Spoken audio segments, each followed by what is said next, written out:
lõnga saad läbi nõela silma viia kahte moodi. No kõigepealt sa võid proovida teda keerata ja sõrmede vahel lõnga kokku suruda ja siis läbi nõela silma panna.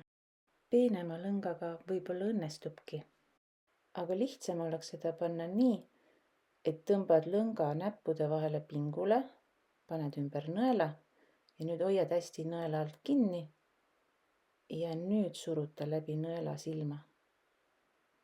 See on kõige lihtsam moodus lõnga panna nõela taha.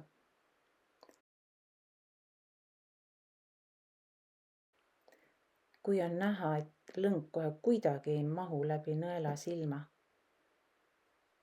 siis tõmba jälle lõng sõrmede vahele pingule, keera lõng ümber sukanõela otsa, hoia pöidlaga hästi nõela alt kinni, tõmba nõel välja ja nüüd aja lõng läbi nõela silma.